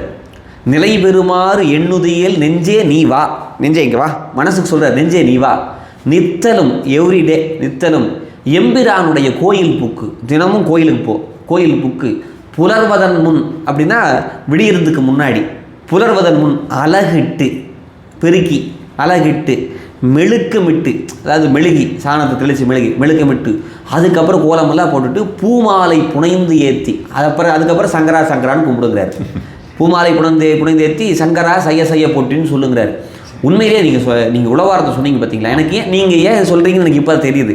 ஏன் சிவன் கோயிலுக்கும் முருகன் கோயிலுக்கும் நீங்கள் கர்மாவை கழிக்கிறதுக்காக போக சொல்கிறீங்கன்னு கேட்டால், எனக்கு உண்மையிலேயே அடுத்த பிறவியை தராத கடவுள் அந்த 2 தான். ஏன்னா அவங்க 2 பேருக்கு தான் அடுத்த பிறப்பு, அடுத்த அவதாரமே கிடையாது. சிவபெருமானுக்கு எங்கேயும் ஜெயந்தி கொண்டாடுறதில்லை, அல்லல் பிணி அழிப்பானேன்ற. ஆமாம், அல்லல் பிறவி அறுப்பானேன்றாங்க. முருகப்பெருமானுக்கும் அடுத்த பிறப்பு இல்லை. செம்மான் மகளை திருடும் திருடன் பெம்மான் முருகன் பிறவான் இறவான். அப்போ பிறப்பும் இறப்பும் இல்லாத ஒரு கடவுளால் தானே பிறப்பு இல்லாமல் தர முடியும். இப்போ அடுத்த பிறப்புன்னு ஒன்று வந்தால் தானே கர்மாங்கிறது ஒன்று தொடரும். இவர் தான் ஃபுல் ஸ்டாப் வச்சிடறாருல்ல. உண்மையிலேயே நீங்கள் சொல்லும்போது எனக்கு ஒரு படிப்பினியாக இருக்குது. கோயிலுக்கு போய் நம்ம முதல்ல அங்கே தூய்மை இல்லாத பகுதிகளை இப்போ நான் வடபழனி கோயிலுக்கு போவேன், கூட்டமாக இருக்கும், நம்மளை போனால் உள்ள விடுவாங்க. ஆனால் நான் என்ன பண்ணுவேன்னு கேட்டால், கூட்டமாக இருக்குது, நம்ம என்ன பண்ணுறது? இப்போ நம்ம போனால் நம்ம உள்ள ஃபேன்ஸ் இருப்பாங்க, நண்பர்கள் இருப்பாங்க. நான் சொல்லுவேன், நீங்கள் போய் கூட்டத்தில் என்ன முருகனை கஷ்டப்படுத்திட்டு இருக்காதே, என்ன பண்ணலாம், உனக்கு புண்ணியம் வேணுமா? ஆமாம், இப்போ நம்மளால் சாப்பிட்டு போட்டு குப்பையெல்லாம் அங்கே போட்டிருக்கேன், பொங்கல் சாப்பிட்டு தொண்டையை போட்டிருக்கேன், எடுத்து சுத்தம் பண்ணு. இந்த தூணில் விபூதியை போட்டு வச்சுருப்பாங்க, நான் அந்த விபூதி எடுத்து வச்சுக்குவேன். போதும் முருகா, எங்கே இருந்தாலும் உன்னோட அருள்பட்ட ஒரு மண்ணும் கூட விபூதி தானே முருகா அப்படின்னு நினச்சிட்டு அப்படி தான் பண்ணுவேன். கொங்கு நாட்டில், நீங்கள் நேட்டிவ் கோயம்புத்தூர்னு சொன்னீங்க, கொங்கு நாட்டில் இந்த சஷ்டி விரதத்தில் தண்டு விரதம்னு ஒன்று பண்ணுவாங்க, நீங்கள் கேள்விப்பட்டிருப்பீங்க. அந்த சூரசம்ஹாரத்து அன்னைக்கு வந்து வாழைத்தண்டை நறுக்கி, பச்சை தண்டை நறுக்கி, அது கூட ஆப்பிள், ஆரஞ்சு, திராட்சை, மாதுளை, கொய்யா, பச்சை மிளகாய், இஞ்சி, இந்த மாதிரி இப்போ காய்கறிகளாக கட் பண்ணி உள்ளே போட்டு எலுமிச்சம்பழத்தை புழிஞ்சு விட்டு சாப்பிடுவாங்க. ஏன்னா 6 நாள் விரதம் இருக்கும்போது அந்த வயிற்றுக்கு ரொம்ப மென்மையானது கொடுக்கணுங்கிறதுக்காக. அப்போ நம்ம பகுதிகளில் என்ன பண்ணுவாங்க, முருகன் கோயிலில் போய் பண்ணுவாங்க. இது திருச்செந்தூர், பழனியிலலாம் அதிகமாக போகலை. அந்த கொங்கு நாட்டு வட்டார பழனிக்குள்ளே இருக்குது, வேறு எங்கேயும் இல்லை. நான் பொள்ளாச்சியில் சுப்பிரமணிய சுவாமி கோயிலில் அப்போல்லாம் கந்தபுராணம் பேசுவேன். 6 நாள் தினமும் முருகவேல் திருவவதாரம், வேல் வாங்குற உற்சவம் வரைக்கும் எல்லாம் பேசுவேன், சூரசம்ஹாரத்துக்கு எல்லாம் பேசுவேன். கடைசி நாள் பார்த்தா கோயிலை பார்க்கவே முடியாது. ஏன்னா நம்மளுக்கு பூரா இலையை போட்டு கட் பண்ணி எல்லாம் பண்ணியிருப்பாங்க. எங்கிட்ட வந்து கேட்பாங்க சில பேர், 6 நாள் விரதம் இருக்க முடியல சார், சஷ்டி விரதத்தை 6 நாள் இருந்த பலன் என்ன சார் பண்ணுறது? விரதமே இருக்க வேண்டாம், கடைசி நாள் கோயிலுக்கு வாங்க, கோயிலில் சுத்தம் இல்லாமல் இருக்கும், கூட்டி சுத்தம் பண்ணுங்க, முருகப்பெருமான் கண்டிப்பாக 6 நாள் இருந்த பலன் உங்களுக்கு கொடுத்தே தீர்வாருன்னு சொல்லுவேன். அப்படி இருக்கும்போது இந்த உழவாரம் ரொம்ப முக்கியமானது. நம்ம உழவார பண்ணி தனியாக டீமே இருக்குது. நான் உள்பட எல்லாருமே போயிட்டு தனியாக அதுக்குண்டான உபகரணங்கள் வச்சுருக்கோம். எல்லாம் எங்கே மேலே ஏறி பண்ணுறது, அதாவது ஒரு விதத்தில் பார்த்தோம்னா இப்போ நம்ம கூட பயணம் செய்யலாம். ஒரு தடவை நம்ம வந்து அந்த ஈஸியாக போகும்போது நீங்கள் ஃப்ரீயாக இருக்கும்போது போனோம்னா நமக்கு பார்த்தா அழுக தான் வரும். அது மாதிரியான ஒரு நிலையில் தான் இருக்கக்கூடிய கோயில்கள் தான் பெரும்பாலான கோயில்கள்னு வச்சுக்கோங்களேன். இங்கே காஞ்சிபுரம் பக்கத்தில் பழைய சீவரம்னு ஒரு இடம். அந்த பழைய சீவரத்தில் வந்து பார்த்தோம்னா நீங்கள் 64 ரூபங்கள் இருக்கு நமக்கு சிவனுக்கு. அந்த 64 உருவ ரூபங்கள், அந்த 64 உருவ ரூபத்தில் 58வது உருவ ரூபம், 58வது ரூபம் பிரம்மச்சிரச்சேத மூர்த்தி சிவசிவா. 6 அடி சரியா, 6 அடி, ஒரு குறைஞ்சது ஒரு 1000 கிலோவாவது வருவாருன்னு வச்சுக்கோங்க. சரிங்க. அந்த மாதிரியான ஒரு சூழ்நிலையில் இருக்காரு. அவரை வந்து அந்த இடம் ஃபுல்லாக என்க்ரோச் பண்ணி அவரை வந்து போட்டு வச்சுருக்காங்க. 200 வருஷமாக அப்படி கிடக்கிறாரு. உடைச்சு இவங்க வந்து சிலையை அங்கே இருக்கக்கூடியதை வந்து அப்படியே சிதைக்காமல் அங்கே கோயிலை முக்கால்வாசி சிதைச்சாச்சு. கோயிலோட இடமே இல்லை, சும்மா ஒரு 2-3 செவரு தான் இருக்குது, 2 செவரு ஒட்டிக்கிட்டு இருக்கு. கோயிலுடைய அத்தனை கருங்கற்களையும் எடுத்து பக்கத்து வீட்டில் யூஸ் பண்ணுறாங்க. ஃபுல்லாக அவங்க வந்து காம்பவுண்ட் வாழை வச்சுக்கிட்டாங்க. இன்னும் இருக்குது, இன்னும் போனால் பார்க்கலாம். அது மாதிரியான ஒரு சூழ்நிலை. 200 ஆண்டுகளாக அங்கே இருக்கிறாங்க அப்படிங்கிற மாதிரியான ஒரு சூழ்நிலை நமக்கு தெரிய வந்தது. அங்கே போய் பார்த்துட்டு அவரை வந்து உடனடியாகவே அதை ஏதாவது பண்ணணும்னு சொல்லி நாங்கள் எல்லாம் பெண்கள் உட்பட எல்லாரும் வந்தாங்க. வந்துட்டு அதெல்லாம் சுத்தம் பண்ணி அவரை வந்து கொஞ்சம் கஷ்டப்பட்டு அவரை வந்து அன்னைக்கு அந்த இடத்துல 200 வருஷமா ஒரு இடத்துல கிடக்கிறார். அப்படிங்கிறது வந்து சிவன் பிரம்மச்சரச்சேத மூர்த்தின்னு பிரம்மருடைய தலையை கையில வைத்திருப்பார். அதை உடைச்சிருக்காங்க. மூங்கில போட்டு எரிச்சா சிலைகள் வந்து எரிஞ்சிருமா, ஃபுல்லா இதாயிடுமா, இல்ல கல்லு மாதிரி ஆயிடுமா. சரி. அதனால வேற ஒருத்தர் வந்து பார்த்துட்டு ஒரு ஸ்தபதி ஒருத்தர் சொல்றாரு, மூங்கில போட்டு எரிச்சிருக்காங்க, மூங்கில் மாதிரியான சின்ன இறகுகள் எல்லாம் போட்டு எரிச்சிருக்காங்க அப்படின்ற மாதிரி சொல்றாரு. ரொம்ப சேதமடைந்த நிலையில இருக்கிறார். அங்க வந்து அன்னைக்கு எப்படியாவது கொண்டு போய் அவரை வந்து ஒரு இடத்தை விட்டு நகர்த்தணும். அதாவது நிறைய விஷயங்கள் நம்ம வந்து இதில் பேசலாம்னு வச்சுக்கலாம். ஒரு நம்ம சாதாரணமாக வீட்டில் ஏதாவது ஒரு சண்டை போட்டுக்கிட்டு இருந்தோம்னா, கணவன் மனைவி அந்த மாதிரியான விஷயமா ஏதாவது ஒரு சண்டை போட்டுக்கிட்டு இருந்தால் கூட டக்குன்னு கணவராவது அல்லது மனைவியாவது அந்த இடத்த விட்டு நகர்ந்துருவாங்க. ஒரு இடத்த விட்டு நகர்றது அப்படின்ற மாதிரி அந்த எனர்ஜி கிளென்சிங் அப்படின்னு நம்ம சொல்லுவோம். அதை அடிக்கடி வந்து பார்த்தோம்னா அந்த இடத்தில் ஏதாவது ஒரு பிரச்சனை அந்த மாதிரியான ஒரு இடத்துலன்னா அது நாம வந்து பார்த்தீங்கன்னா அந்த கோயம்புத்தூர்லாம் இப்போ இங்கேயும் சொல்கிறாங்களான்னு தெரியல எனக்கு, அந்த எஸ் ஆகுறதுமாங்க, அடிக்கடி எஸ்கேப் ஆகுறது அப்படின்றது. அந்த எஸ்கேப் ஆகுறது அப்படின்னு என்னன்னா அந்த இடத்துல அந்த வேண்டாத எனர்ஜி இருக்கும்னு. இப்போ வந்து பார்த்தோம்னா ஜியோபத்திக் ஸ்ட்ரெஸ் அப்படின்னு கூட நிறைய இடத்துல வண்டியிலெல்லாம் போகும்போது பார்த்தீங்கன்னா போர்டு போட்டிருக்கும், இந்த வளைவில் வந்து ஆபத்தானது, இந்த மாதிரியான விஷயங்கள்லாம். அது மாதிரி ஒவ்வொரு இடத்துல ஒவ்வொரு மாதிரியான ஒரு விஷயமா எனர்ஜி ஃபார்ம் ஆகும்னு வச்சுக்கோங்களேன். 200 வருஷமா அந்த மாதிரி இருந்ததுன்னா அவருக்கு எந்த அளவுக்கு அவர் நகர்த்த முடியாத, யாருமே ஒரு அதை செய்ய முடியாத ஒரு சூழ்நிலையில் இருந்திருக்கிறாங்களே அப்படின்னு சொல்லிட்டு நகர்த்தி இன்னைக்கு வச்சிருவோம்.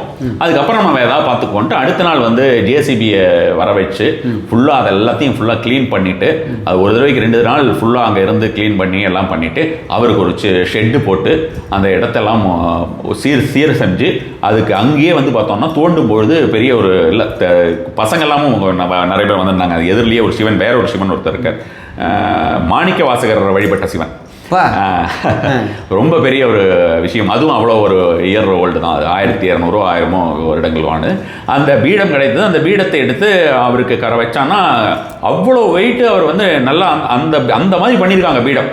அந்த பீடத்தை பண்ணி அவரை வந்து வச்சுட்டு வேற ஒரு ஸ்தபதியை கூப்பிட்டு அவருடைய முகத்தை எல்லாம் சரி செஞ்சு பார்த்தோம்னா, இப்போ பார்த்தா ஒரு சில பேர் அதை பார்த்தா முருகரான்னு கேட்குறாங்க, ஒரு சில பேர் பார்த்தா பெருமாளான்னு கேட்குறாங்க. அந்த அளவுக்கு இருக்கு. பெருமாளான்னு கேட்குறவங்க கொஞ்சம் டவுட்டாகவே கேட்பாங்க. ஏன்னா கையில் வந்து அந்த பிரம்மா தலையை வச்சுக்கிட்டு இருக்கிறதுனால என்ன இது புதுசாக இருக்கும்னு சொல்லிட்டு.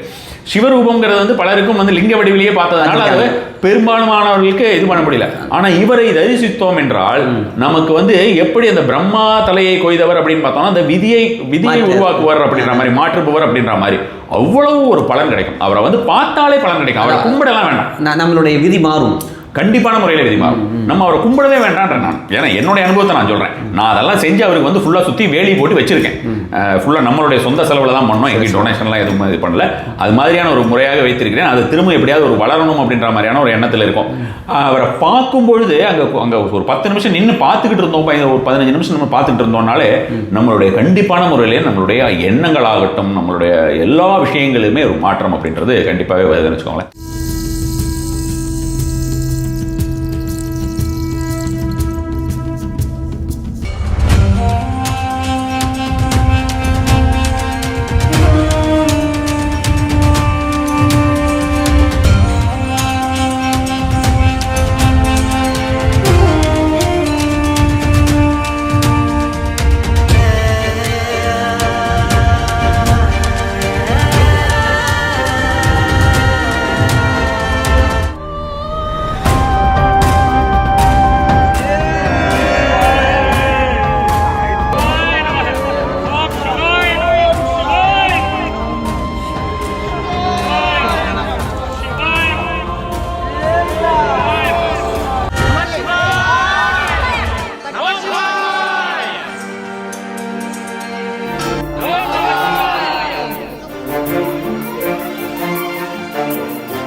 கர்மா அப்படின்ற மாதிரியான விஷயங்கள் உவாழ பண்ணி அப்படின்ற மாதிரியான விஷயமா நீங்கள் சொல்ல ஆரம்பித்த உடனே எனக்கு இந்த ஒரு எண்ணம் வந்தது. சரி, நம்ம இந்த விஷயத்தையும் உங்ககிட்ட பகிர்ந்துக்கலாம். கர்மாவில் முருகனை பற்றி சொன்னீங்களே சார். ஆமாம், உண்மையிலேயே முருக வழிபாட்டில் உழவார பணி செஞ்சால் கர்மா கழியும்ங்கிறதுக்கு இன்றைக்கி ஒரு வரலாறு படித்தேன். சரி சரி. நம்ம குற்றாலத்துக்கு பக்கத்தில் முருகன் கோயில்கள் ரொம்ப சிறப்பான கோயில்கள் இருக்குது குற்றாலத்தில். ஓகே. நம்பர் 1 அப்படின்னு சொன்னால் அங்கே இருக்கக்கூடிய இளஞ்சி முருகன் கோயில் ஒன்று இருக்குது. ஆமாம் ஆமாம். திருமலை குமாரசுவாமி கோயில் பண்பொழி. ஓகே.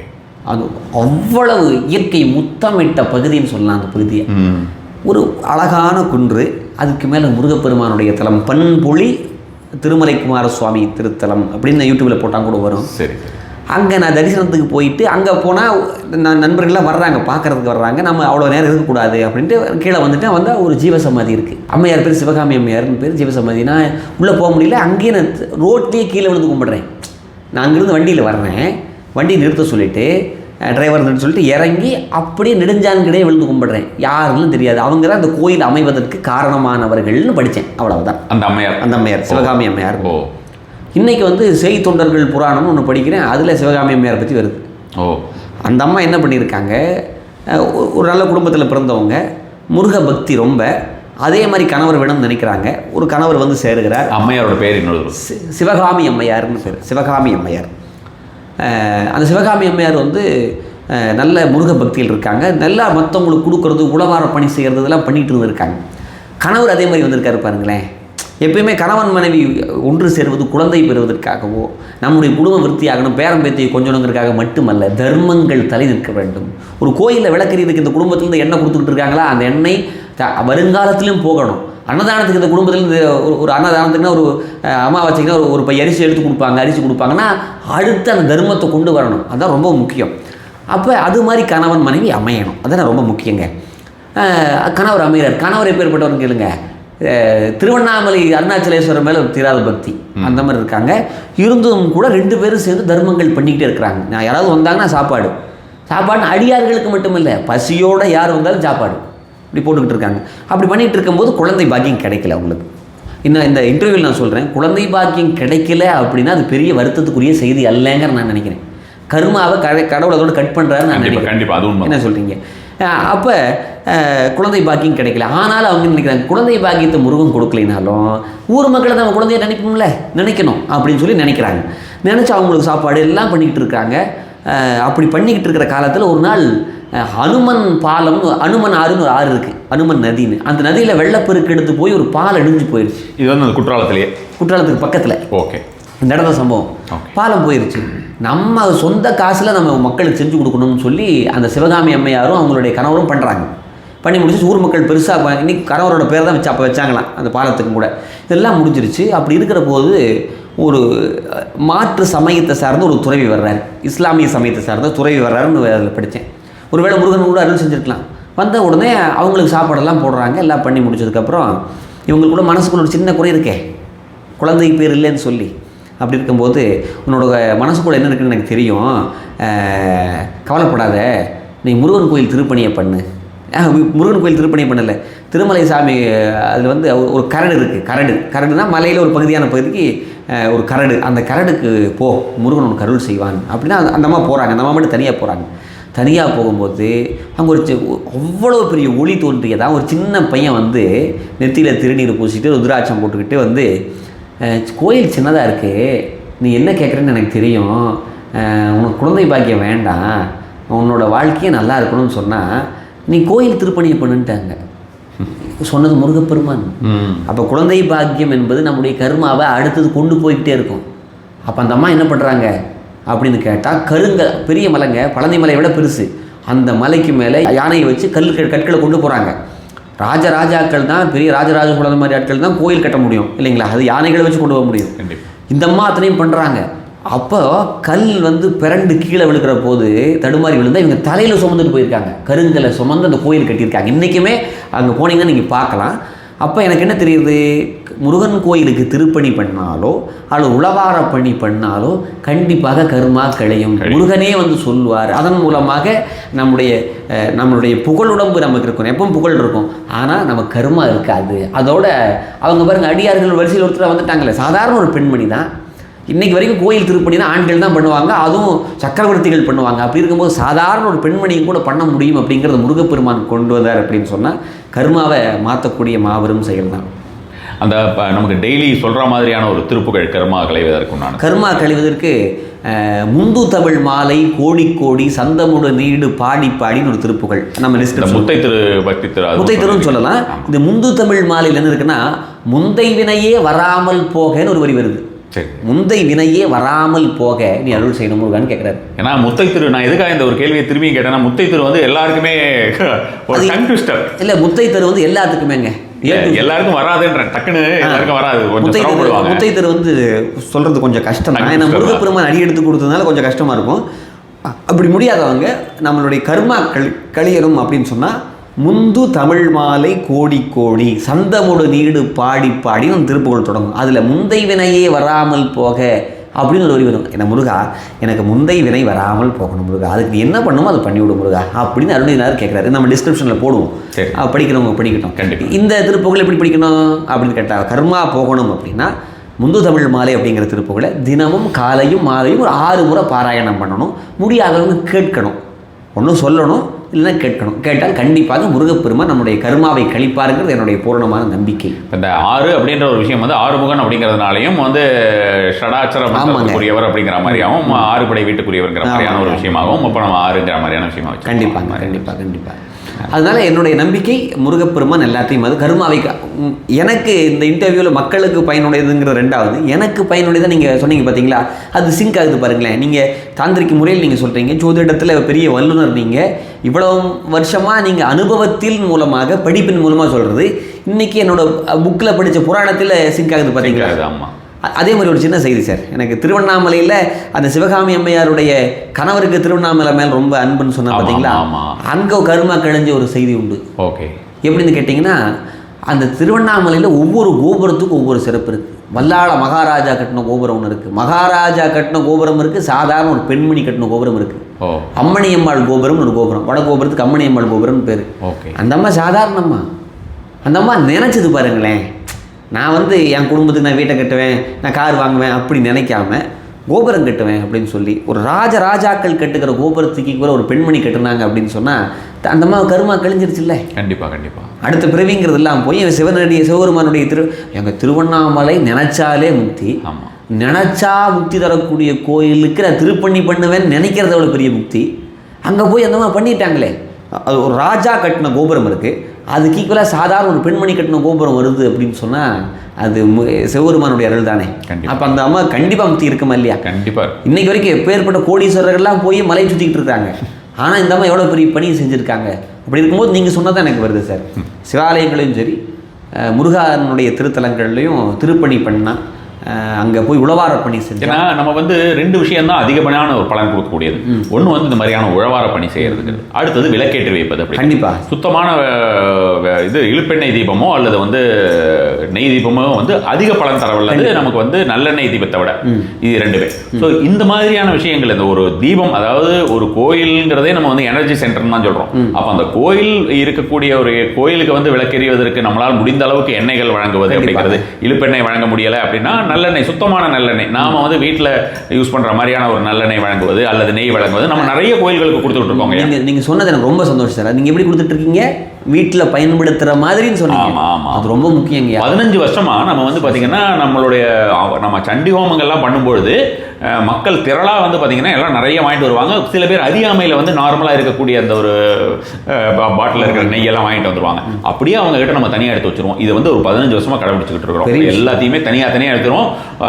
நம்ம கிட்ட இருக்கிற நெய் வந்து ஈவன் வந்து அமுல் இந்த மாதிரியான பிராண்டட் நெய்யை எல்லாம் விட வசதியான நெய் தான் நம்ம வாங்குறோம். விலை அளவையும் சரி, எல்லா விஷயத்துலையுமே. அதனால நம்மளால முடிஞ்ச அளவுக்கு மக்களுக்கு, அதே மாதிரி நம்ம நிறைய கோயில்களுக்கு வந்து பெரிய பெரிய டின்னில் நம்ம வந்து மந்த்லி வந்து பார்த்தீங்கன்னா இவர் தான் போய் கொடுத்துட்டு வருவார்.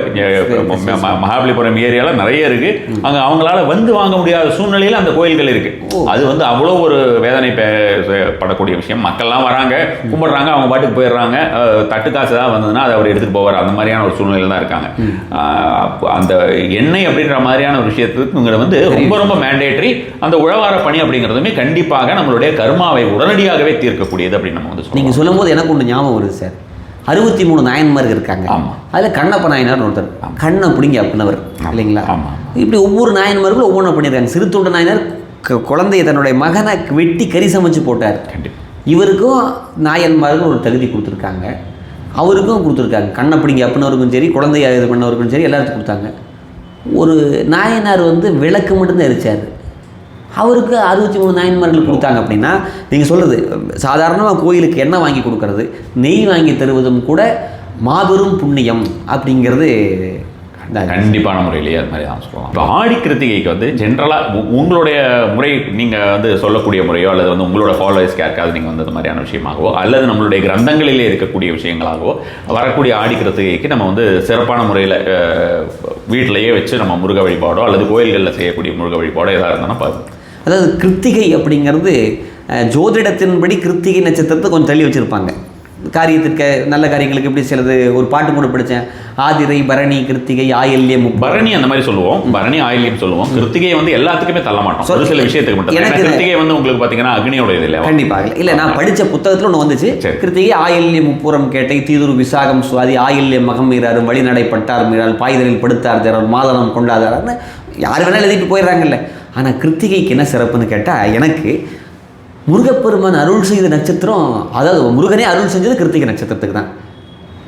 தாய் கொடுக்காத பாலை யார் கொடுத்தா? கிருத்திகை பெண்கள் தானே கொடுத்தாங்க, கார்த்திகை பெண்கள் தான் கொடுத்தாங்க.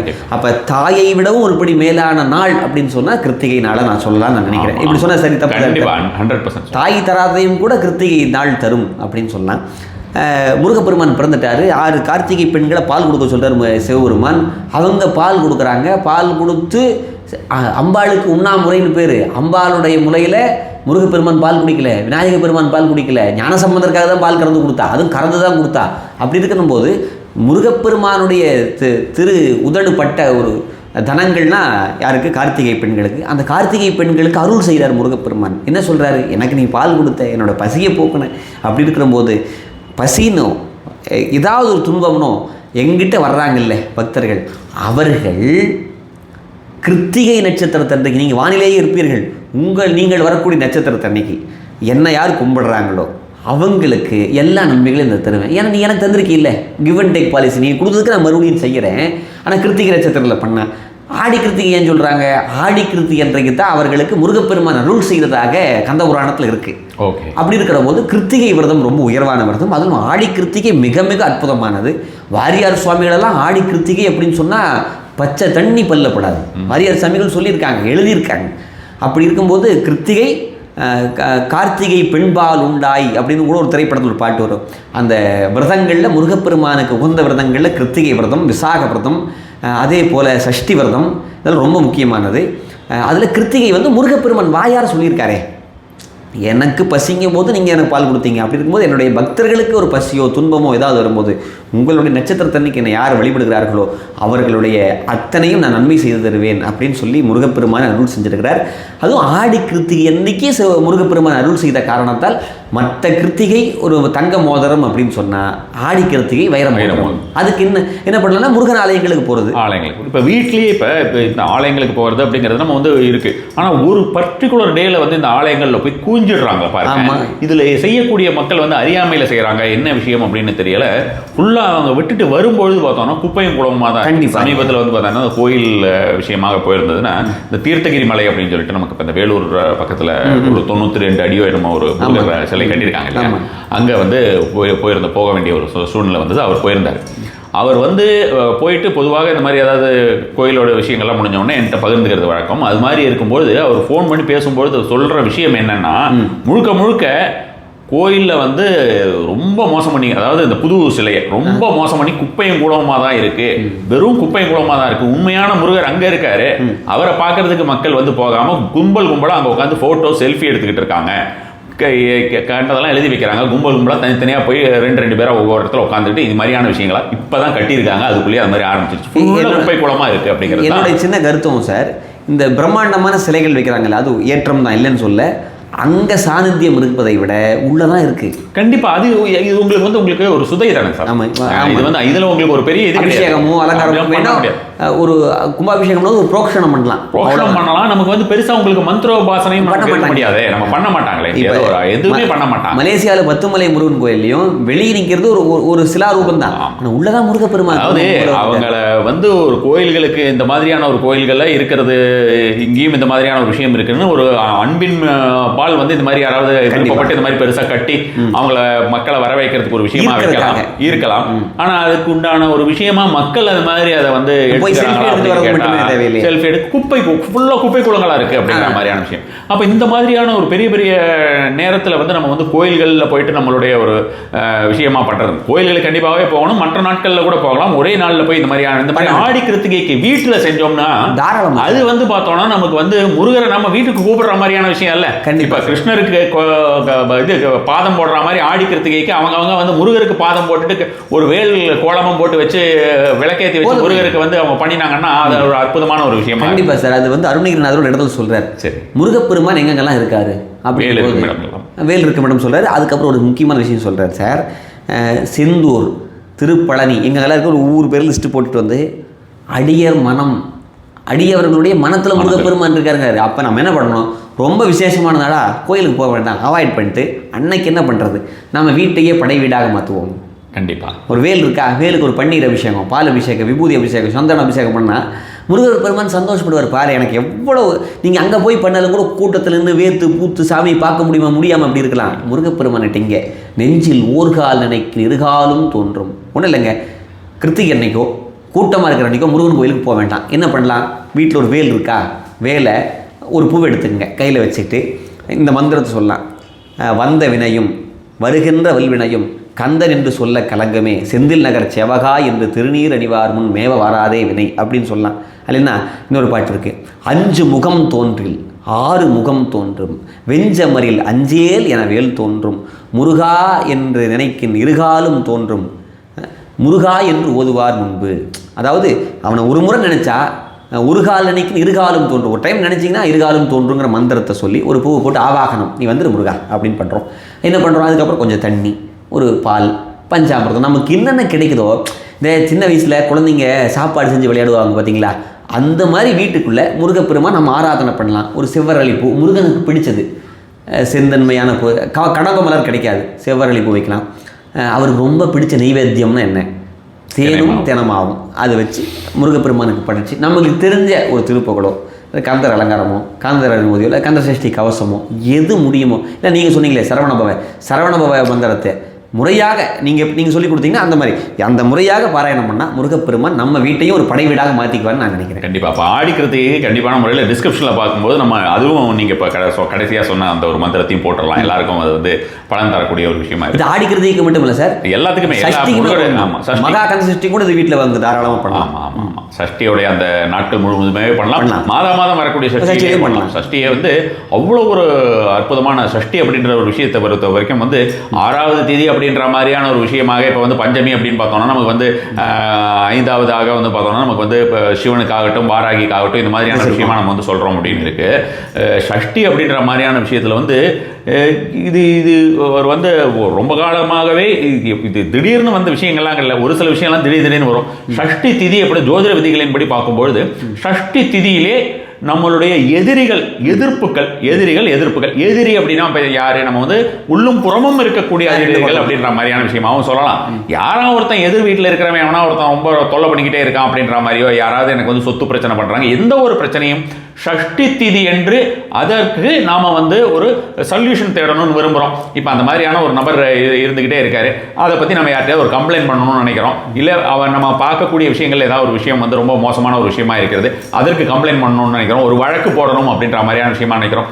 எந்த ஒரு விஷயமாக இருந்தாலும் வளர்பிறையாகட்டும் தேய்பிறையாகட்டும் சஷ்டி திதி என்று தொடங்கினால் 100% வெற்றி கிடைக்கும். கோர்ட்ல வந்து ஒருத்தங்க வந்து போய் ஒரு அப்ளிகேஷன் போடுறான், இல்ல ஒரு மனுவே வந்து அரசாங்கத்துக்கு கொடுக்குறான், எனக்கு நான் ரொம்ப கஷ்டப்படுறேன் ஏதாவது ஒரு விஷயத்துக்கு மனுவே அரசாங்கத்துக்கு கொடுக்குறாங்க அப்படின்ற மாதிரியோ உயர் அதிகாரிக்கு கொடுக்குறாங்க, வீட்டில் இது ஆஃபீஸில் வந்து கெரியரில் வந்து அவங்க வந்து உயர் அதிகாரிக்கு ஏதாவது ஒரு மனு கொடுக்குறாங்க, ஒரு மெயில் போடுறாங்க, சஷ்டி தேதி போட்டால் கண்டிப்பாக வெற்றி வரும், 100% வெற்றி வரும். அது மாதிரியான ஒரு விஷயம் இருக்குது. ஸோ சொல்ற மாதிரி சஷ்டி தேதியில இது மாதிரியான ஒரு விஷயங்களை செய்து அவர்கள் முருகரை வழிபடுவதும் அற்புதமான ஒரு விஷயம். அதான் சட்டியிலிருந்து அகப்பையில் வரும்போது சஷ்டியிலிருந்து அகப்பையில் வரும். கண்டிப்பா கண்டிப்பா. ரொம்ப ரொம்ப சந்தோஷங்க ஐயா உங்க கூட பேசினதுக்கு. அவசியம் வாங்க, அடிக்கடி வாங்க, நம்ம அந்த கோயில் பிரயாணங்கள்லாம் கூட பண்ணலாம். கண்டிப்பாக சார், கண்டிப்பாங்க ஐயா, கண்டிப்பாங்க. ரொம்ப மகிழ்ச்சி. இன்னைக்கு மக்களுக்கு வந்து மிகவும் பயனுடைய, மக்களுக்கு மட்டும் இல்லை எனக்கும் பயனுடைய பல விஷயங்கள் உங்களுடைய அனுபவத்திலிருந்தும் உங்களுடைய ஆன்மீக பெட்டகமாக இருக்கிறதுக்குள்ள உங்கள்கிட்ட நான் ஒன்று சந்தோஷப்படுவது, இது புகழ்வதற்காகவோ முகஸ்துதிக்காகவோ சொல்லலை. சில பேர் சொல்லோடு போய் விடுவாங்க. ஆனால் நீங்கள் இதை செஞ்சுக்கிட்டு பல கோயில்களை திருப்பணி பண்ணுறது, புனருத்தாரணம் பண்ணுறது, கும்பாபிஷேகத்துக்கு உதவி செய்கிறது, விளக்கிற்கு பணம் கொடுக்கறது, அதே மாதிரி சண்டி யாகங்கள் பண்ணுறதெல்லாம் வந்து நாட்டில் தர்மமும் மழையும் ஒழுக்கமும் இருப்பதற்கு நீங்கள் ஒரு பணி செய்கிறீங்க அப்படிங்கிறது தான் என்னோட கருத்து. அதற்கு ஒரு சாதாரண மனிதனாக என்னுடைய நன்றிங்க. நமஸ்காரம்.